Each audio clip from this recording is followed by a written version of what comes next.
నమస్తే welcome to 9+ news 9+ news లో breaking news చూస్తున్నాం. టీవీకి అధినేత విజయ్ కి మరోసారి షాక్ ఇచ్చారు తమిళనాడు గవర్నర్ అర్లేకర్. ఆ రాష్ట్రంతో పాటు దేశమంతా కూడా ఎంతో టెన్షన్ గా ఎదురు చూస్తున్న విజయ్ ముఖ్యమంత్రిగా ప్రమాణ స్వీకారం చేస్తారా లేదా అన్న టెన్షన్ కంటిన్యూ అవుతోంది. గవర్నర్ రాజేంద్ర విశ్వనాథ్ అర్లేకర్ కీలక ప్రకటన విడుదల చేశారు. తమిళనాడు అసెంబ్లీ ఎన్నికల్లో అత్యధిక స్థానాలు గెలుచుకున్న టీవీకే అధ్యక్షుడు విజయ్ ని చెన్నైలోని లోక్ భవన్ కు ఆహ్వానించినట్లుగా తెలిపారు. ఈ సమావేశంలో తమ మధ్య ప్రభుత్వం ఏర్పాటుపై కీలక చర్చ జరిగినట్లుగా తెలిపారు. ఇక తమిళనాడు అసెంబ్లీలో ప్రభుత్వం ఏర్పాటు చేయడానికి అవసరమైన మెజారిటీకి మద్దతు ఇచ్చే పార్టీలపై ఇంకా స్పష్టత లేదని గవర్నర్ ఆఫీస్ తెలిపింది. గవర్నర్ ఆఫీస్ నుంచి వచ్చిన ప్రకటనలతో విజయ్ ఈవేళ ప్రమాణ స్వీకారం చేసే అవకాశం లేదని కూడా తేలిపోయింది. ఇక అంతేకాదు అసెంబ్లీలో మ్యాజిక్ ఫిగర్ 118 మంది సభ్యుల మద్దతు కూడగట్టేదాకా విజయ్ ని ప్రభుత్వ ఏర్పాటుకు ఛాన్స్ ఇచ్చే ఉద్దేశం గవర్నర్ కు లేదని కూడా అర్థమవుతోంది. ఇక గవర్నర్ కార్యాలయ ప్రకటనతో టెన్షన్ వాతావరణం ఏర్పడింది. మరింత సమాచారం కోసం మనం లైవ్ బ్రేకింగ్ చూస్తూ ఉంటున్నాం. ఇక ఈ టెన్షన్ వాతావరణాన్ని విజయ్ ఎలా తీసుకుంటారు అన్నది కూడా మనం వేచి చూడాల్సిందే. దీనికోసం మరింత సమాచారం అందించడానికి మా ఎగ్జిక్యూటివ్ ఎడిటర్ సిఎస్ఆర్ లైన్ లో ఉన్నారు. సిఎస్ఆర్ చెప్పండి, ఈ టెన్షన్ వాతావరణాన్ని ఎలా చూడాలి? దేశవ్యాప్తంగా ఉత్కంఠతో ఎదురు చూస్తున్న హీరో విజయ్ ముఖ్యమంత్రిగా ప్రమాణ స్వీకారం చేస్తారా లేదా అనేది టెన్షన్ మాత్రం ఇంకా ఈ రోజుకి కూడా కొనసాగుతూనే ఉంది. నిన్నట్లాగానే గవర్నర్ కూడా విజయ్ పిలవటం, ఆయన మద్దతుగా ఉన్నటువంటి ఎమ్మెల్యేల సంఖ్యని అవసరమైన మేరకు ఎమ్మెల్యేలు ఉన్నారా లేరనే ఒక జాబితాని ఇవ్వడంలో ఒక రకంగా చెప్పాలంటే విజయ్ ఫెయిల్ అయిపోయారని చెప్పొచ్చు. మళ్ళా ఈ రోజు కూడా గవర్నర్ విజయ్ని పిలిపించి ఏమన్నారే, నువ్వు గవర్నమెంట్ ఫామ్ చేస్తావా, అంత బలం నీకుందా లేదా అని చెప్పి సుదీర్ఘంగా 40 నిమిషాల పాటు చర్చలు జరిపారు. చర్చలు జరిపిన తర్వాత కూడా ఈ రెండో రోజు కూడా విజయ్ తనకి మద్దతు ఇచ్చేటువంటి ఎమ్మెల్యేలు తన పార్టీకి ఉన్నటువంటి 108తో పాటు మిగతా ఒక 10 మందిని కూడగట్టుకోవడంలో విజయ్ ఈ రోజు కూడా ఫెయిల్ అయ్యారని గవర్నర్ ఒక నిర్ధారణకు వచ్చారు. ఆ నిర్ధారణతోనే ప్రభుత్వాన్ని ఏర్పాటు చేసే బలం లేదు కనుక అంటే మీకు స్పష్టమైనటువంటి బలం ఎమ్మెల్యేల మద్దతు లేనందువల్ల ప్రభుత్వాన్ని ఏర్పాటు చేయడానికి మమ్మల్ని ఆహ్వానించలేము అని చెప్పి చాలా స్పష్టంగా కూడా విజయ్కి చెప్పినట్టు జరిగింది. చెప్పినట్లుగా మనకి రాజ్భవన్ వర్గాల ద్వారా వస్తున్నటువంటి సమాచారం. ఆల్రెడీ ఒక లెటర్ కూడా మీడియాకి మొత్తం దేశం అంతా ఆ తమిళనాడు పాలిటిక్స్ పైన మాట్లాడుకుంటున్నందున ఈ టెన్షన్ వాతావరణానికి గవర్నర్ తన వివరాన్ని చాలా హుందాతనంగా వివరిస్తూ ఒక లెటర్ ని మీడియాకి రిలీజ్ చేయడం జరిగింది. అంతే తప్ప గవర్నర్ ని దోషిగా భావిస్తున్నారు, గవర్నర్ ని తప్పబడుతున్నారు, కొంతమంది సినిమా యాక్టర్లు అయితే బాహాటంగానే విమర్శలు చేస్తున్నారు అని చెప్పి కాస్త గవర్నర్ కార్యాలయం కొంత అసంతృప్తికి లోనైందని మనకి తెలుస్తా ఉంది. అయితే ఇక్కడ హీరో విషయాలు కూడా రియాక్ట్ అయ్యి గవర్నర్ విజయ్ని గౌరవప్రదంగా ఆహ్వానించి ప్రభుత్వాన్ని ఏర్పాటు చేసిన తర్వాత ఫ్లోర్ టెస్ట్ జరుపుకోవచ్చు. ఆ విధంగా కర్ణాటక గోవా ప్రభుత్వాల గవర్నర్లు కూడా ఫ్లోర్ టెస్ట్ కి పర్మిషన్ ఇచ్చారు. అప్పటి వరకు ముఖ్యమంత్రిగా విజయ్ని ప్రమాణ స్వీకారం చేయించి ప్రభుత్వం ఏర్పాటుకు ఆహ్వానించి ఆ తర్వాత ఫ్లోర్ టెస్ట్ కి అనుమతించాల్సింది. ఆ పని గవర్నర్ చేయకపోవడం చాలా నేరము ఘోరము ఉన్నట్టుగా కొంతమంది సినిమా నాయకులు సినిమా హీరోలు కూడా కమల్ హాసన్ విశాల్ తదితరులందరూ రాజ్భవన్ మీద కాస్తంత విరుచుకు పడ్డారు. అయితే అది ఒక సీనియర్ పొలిటీషియన్ కానీ లేకుంటే రాజకీయాల్లో తలపడినటువంటి నాయకులు కానీ ప్రభుత్వాన్ని ఏర్పాటు చేసే క్రమంలో ఎమ్మెల్యేని మద్దతు కూడగట్టుకోలేరా అనేటువంటి ఒక విచక్షణ గవర్నర్ ఉంటుంది. ఆ గవర్నర్ కి ఉన్నటువంటి ఆ విచక్షణని ఎవరు కూడా అంత ఈజీగా ఎట్లంటే అంత నోటికి వచ్చినట్టుగా మాట్లాడడం కానీ విమర్శించడం కానీ లేకపోతే ఆ క్రిటిసైజ్ చేయడం అనేది అది అంత సరైనటువంటి పద్ధతి కాదు అని చెప్పి రాజకీయ వర్గాల నుంచి కానీ కొందరు సీనియర్ అధికారుల నుంచి కానీ న్యాయ కోవిధుల నుంచి కానీ వస్తున్నటువంటి భిన్నాభిప్రాయాలు ఆ విధంగా ఉన్నాయి. ఎందుకంటే గవర్నర్ 2 సార్లు పిలిచినప్పటికి కూడా 108కి 118కి మించినటువంటి ఎమ్మెల్యేల మద్దతుని తను కూడగట్టుకోవడంలో విజయ్ ఘోరంగా విఫలమయ్యాడు. ఆ విఫలమైనటువంటి విజయ్ కూడా మళ్ళా ప్రభుత్వాన్ని ఏర్పాటు చేయడానికి మీరు రండి అని చెప్పి ఆహ్వానించడంలో అర్థం లేదు. ఆ గవర్నర్ స్థానంలో ఎవరన్నా కానీ అదే చేస్తారు. అందువల్ల గవర్నర్ ని తప్పుపట్టడం అనేది కూడా అంత సరైనటువంటి సహేతుకమైనటువంటి పద్ధతి కాదు అని చెప్పి అభిప్రాయాలు మాత్రం చాలా ఎక్కువగా వస్తున్నాయి. అదేవిధంగా దీన్ని విపక్షాల ఎత్తుగడగా చూడొచ్చా? అంటే ఆల్రెడీ చిన్న చిన్న పార్టీల మద్దతు కూడగట్టాడు విజయ్ అని టాక్ అయితే నడిచింది. ఆల్రెడీ ఈ రోజు ప్రమాణ స్వీకారానికి అన్ని ఏర్పాట్లు చేసుకున్నాక ఇదంతా చూస్తుంటే విపక్షాల ఎత్తుగడ అనుకోవచ్చా? విపక్షాల ఎత్తుగడ అంటే విజయ్ని ముఖ్యమంత్రిగా ఆ సీట్లో చూడకూడదు అనుకునేటువంటి ప్రతిపక్ష పార్టీలు కూడా ఉన్నాయి. అందులో ఎలాంటి సందేహం లేదు.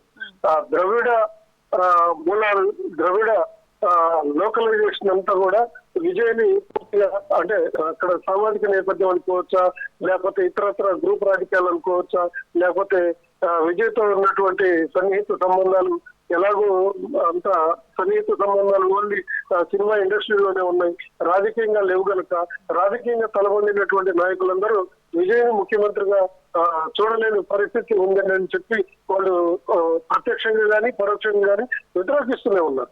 కాకుంటే ఏంటంటే వాళ్ళు ఎందుకు బయటపడలేదు అని అంటే వాళ్ళు బయటకు చెప్తున్నది ఒక మాట, తెరవెనుక చేస్తున్న రాజకీయాలు మరో విధంగా ఉన్నాయి.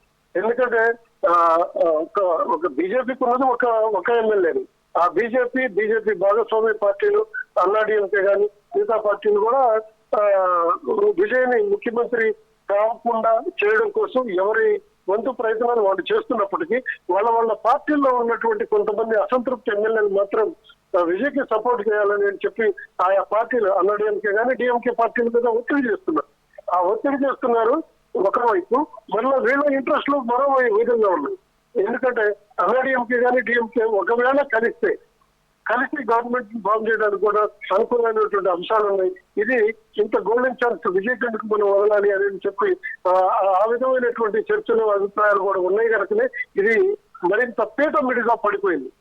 విజయ్ని ముఖ్యమంత్రిగా ప్రమాణ స్వీకారం చేయించడానికి 2 సార్లు అవకాశం ఇచ్చిన ఆ 2 సార్లు కనీసం ఎమ్మెల్యేలకి గవర్నర్కి ఇచ్చినటువంటి జాబితాలో ఎమ్మెల్యేల పేర్లు కనీసం 118 నుంచి 120 పేర్లు రాయడానికి కూడా వీళ్ళకి అవగాహన లేకుండా అయిపోయింది. పేర్లు సంతకాలు తీసుకొని ముందు గవర్నర్కి ఇచ్చి ప్రమాణ స్వీకారానికి వెళ్తే ఆ తర్వాత ఫ్లోర్ లో నిరూపించుకోవచ్చు. చాలా మంది చాలా రాజకీయాల్లో ఈ విధంగా చాలా జిమ్మిక్కులు చేస్తూనే ఉంటారు. ఎందుకంటే తమకు అనుకూలంగా ఉన్నటువంటి ఎమ్మెల్యేలు వీళ్ళందరినీ కూడా మాకు మద్దతుగా కూడగట్టుకోవడం కోసం లేకుంటే ప్రలోభాలు పెట్టడం కోసం వాళ్ళని కొనుగోలు అనేది దాదాపు ప్రతి రాష్ట్రంలో అన్ని పార్టీలు అది చాలా కామన్ అయిపోయింది. అధికారాన్ని చేయించుకోవడానికి అది చాలా కామన్ అయిపోయింది. పని కూడా విజయ్ చేసుకోలేకపోయాడు అని చెప్పి గవర్నర్ ఒక కాస్తంత అసంతృప్తిగా ఉండి మీరు 2 సార్లు అవకాశం ఇచ్చినా కానీ మీరు ఎమ్మెల్యేల బలాన్ని మీరు నాకు జాబితా లిస్ట్ ఇవ్వడం కూడా మీరు ఫెయిల్ అయితే ఎలాగండి అని చెప్పి విజయ్ మీద కాస్తంత అసంతృప్తి వ్యక్తం చేసినట్టుగా మనకు ఉన్నటువంటి సమాచారం. మరి పచ్చగడ్డి వేస్తే బగ్గుమనే ఈ డిఎంకే అన్నా డిఎంకే పార్టీలు నిజంగా కలుస్తాయి అనుకోవచ్చా? అంటే అసలు వాళ్ళిద్దరికి పొత్తు పడదు కదా, ఇప్పుడు ఈ టైంలో వాళ్ళిద్దరు ఏకమవుతారా? అలా చూడొచ్చా? వస్తుంది భారవి. రాజకీయాల్లో దీర్ఘకాలిక శత్రువులు అంటూ ఎవరు ఉండరు. ఎవరి అవకాశాలు వాళ్ళవే, ఎవరి ప్రయోజనాలు వాళ్ళే. రాజకీయ ప్రయోజనాలు ఉంటాయి, స్వార్థ ప్రయోజనాలు ఉంటాయి, పదవీ ప్రయోజనాలు ఉంటాయి, పదవీ కాంక్షలు ఉంటాయి. వాళ్ళ ఇంట్రెస్ట్లన్నీ ఫుల్ఫిల్ చేసుకోవడానికి రాజకీయం అనేది చాలా పెద్ద వేదిక. అందులో అధికారాన్ని చేపట్టేటువంటి క్రమంలో మంత్రులు కావడం, ముఖ్యమంత్రులు కావడం, లేకపోతే ఎంపీలు కావడం, లేకపోతే ఇంకేదైనా చైర్మన్లు కావడం, ఇలాంటివన్నీ చాలా ప్రతి ఒక్కరికి ఒక టార్గెట్ గా ఉంటుంది. అలాంటప్పుడు ఎవరు కూడా దీర్ఘకాలిక శత్రుత్వాలుగా ఏదో వేటకోడలు వేసుకొని నరుక్కునేంత భయంకరమైనటువంటి శత్రుత్వాలు ఉండవు. పచ్చగడ్డ ఇస్తే బగ్గుమనేది పేపర్లలో రాసుకోవడానికి, మీడియా కన్జంప్షన్ కోసం వాళ్ళు ఏదో అరుచుకుంటారు మైకుల ముందు, లేకపోతే ఇష్టం వచ్చినట్టుగా మాట్లాడుకుంటారు, ఆరోపణలు చేసుకుంటారు, విమర్శలు చేసుకుంటారు. ఇవన్నీ అవి మీడియా సమావేశాలు మాత్రమే దొరుకుతాయి. ఒరిజినల్ గా వాళ్ళు ఎదురుపడ్డారంటే చాలా ఆత్మీయంగా మాట్లాడుకుంటుంటారు, లేకపోతే కౌగిలించుకుంటుంటారు, షేకాండ్లు ఇచ్చుకుంటుంటారు, నవ్వుతూనే పలకరించుకుంటారు. ఇలాంటి నటనలన్నీ మనం చూసే వాళ్ళకి మాత్రమే ఉంటాయి తప్ప వాళ్ళు వ్యక్తిగతంగా అయితే వాళ్ళు పర్సనల్ గా అయితే ఎలాంటి అంత పెద్ద అగ్గి మీద గుగ్గిన ఎదురుపడితే చంపుకుంటారు అనేటువంటి పగలు ప్రతీకారాలు ఏ రాజకీయ నాయకుడికి, అందులో ఈ తలపండినటువంటి ఇంత సీనియర్ మోస్ట్ రాజకీయ నాయకులకి అసలు ఉండవు. అందులో ఎలాంటి సందేహం లేదు. ఒక్క తమిళనాడు కాదు, దేశంలో ఏ రాష్ట్రంలో తీసుకున్నా ఒక 30 ఏళ్ళు రాజకీయాలు చేసినటువంటి నాయకులకి శత్రుత్వాలు అనేది ఎట్టి పరిస్థితుల్లో ఉండవు. ఎవరు అధికారంలో ఉన్న తెర వెనుక ఒకరికొకరు పరస్పరం సహకారం చేసుకుంటూ ఉంటారు. కాకుంటే రాజకీయాల్లోకి కొత్తగా వచ్చినటువంటి విజయ్కి మాత్రమే ఇంత పెద్ద అండర్స్టాండింగ్స్ లేకపోతే అమ్మకాలు కొనుగోలు అనే ఒక సంస్కృతి ఆయనకి ఇంకా అలవాటు కాలేదు. కాబట్టి 2 సార్లు గవర్నర్ ఆఫర్ ఇచ్చినప్పటికీ కూడా ఆయన అధికారాన్ని తన మద్దతుగా ఉన్నటువంటి ఎమ్మెల్యేల జాబితాని ప్రభుత్వం ఏర్పాటుకు అవసరమైనటువంటి ఎమ్మెల్యేల జాబితాని ఇవ్వడంలోనే విజయ్ ఫెయిల్ అయ్యాడు తప్ప మిగతా వాళ్ళకి అలాంటి అవకాశం లేదు. ఒక్కసారి కనుక గవర్నర్ కనుక ఈ డిఎంకే అన్నా డిఎంకే అవకాశం ఇచ్చి మీరు వచ్చి గవర్నమెంట్ ని ఫామ్ చేస్తారా అంటే వాళ్ళు ఇమీడియట్ గా మేము ఫామ్ చేస్తాం, మా ఎమ్మెల్యేల జాబితా ఇలా ఉంది అని చెప్పి 150 మంది పేర్లతోటి ఒక జాబితా ఇస్తారు. తర్వాత ఫ్లోర్ లో అసెంబ్లీ సమావేశంలో బల నిరూపణ కార్యక్రమంలో అప్పటికే ఈ బేరసారాలన్నీ కుదుర్చుకొని ఆటోమేటిక్ గా వాళ్ళ బల నిరూపించుకుంటారు. ఆ విధంగా వాళ్ళైతే చేయగలుగుతారు. కానీ విజయ్కి ఏంటంటే కొత్తగా వచ్చాడు రాజకీయాల్లో, ఈ అమ్మకాలు కొనుగోలు కరెక్ట్ గా చేయలేకపోతున్నాడు. పైగా ఆయనకి అసలు సలహాలు ఇచ్చే వాళ్ళు కూడా ఈ అమ్మకాలు కొనుగోలు జోలికే పోతున్నట్టు లేదు. ఇంకా చర్చలు, సంప్రదింపులు, సమావేశాలు ఇవే జరుగుతున్నాయి తప్ప ప్రభుత్వం ఏర్పాటుకు అవసరమైనటువంటి బలాన్ని కూడగొట్టుకోవడానికి అనుసరించాల్సిన వ్యూహాలను మాత్రం విజయ్ పన్నలేకపోతున్నాడు, ఆ వ్యూహాన్ని రచించుకోలేకపోతున్నాడు అనేది మాత్రం చాలా స్పష్టంగా తేటతెల్లమైందని ఈ రోజు పరిణామాలను బట్టి మనకు అర్థమవుతుంది. మనం రైట్, థ్యాంక్ యూ సిఎస్ఆర్ గారు, థ్యాంక్ యూ. మనం బ్రేకింగ్ న్యూస్ అయితే చూస్తున్నాం. టీవీకి అధినేత విజయ్ కి మరోసారి షాక్ ఇచ్చారు తమిళనాడు గవర్నర్ అర్లేకర్. ఇక ఆ రాష్ట్రంతో పాటు దేశమంతా కూడా ఎంతో టెన్షన్ గా ఎదురు చూస్తున్న విజయ్ ముఖ్యమంత్రిగా ప్రమాణ స్వీకారం చేస్తారా లేదా అన్న టెన్షన్ ఏదైతే ఉందో అది కంటిన్యూ అవుతూ వస్తోంది. ఇక గవర్నర్ రాజేంద్ర విశ్వనాథ్ అర్లేకర్ కీలక ప్రకటన అయితే విడుదల చేశారు. తమిళనాడు అసెంబ్లీ ఎన్నికల్లో అత్యధిక స్థానాలు గెలుచుకున్న టీవీకే అధ్యక్షుడు విజయ్ ని చెన్నైలోని లోక్ భవన్ కు ఆహ్వానించినట్టుగా తెలుస్తోంది. ఈ సమావేశంలో తమ మధ్య ప్రభుత్వ ఏర్పాటుపై కీలక చర్చ కూడా జరిగింది. ఇక తమిళనాడు అసెంబ్లీలో ప్రభుత్వం ఏర్పాటు చేయడానికి అవసరమైన మెజారిటీకి మద్దతు ఇచ్చే పార్టీలపై ఇంకా స్పష్టత లేదని గవర్నర్ ఆఫీస్ తెలిపింది.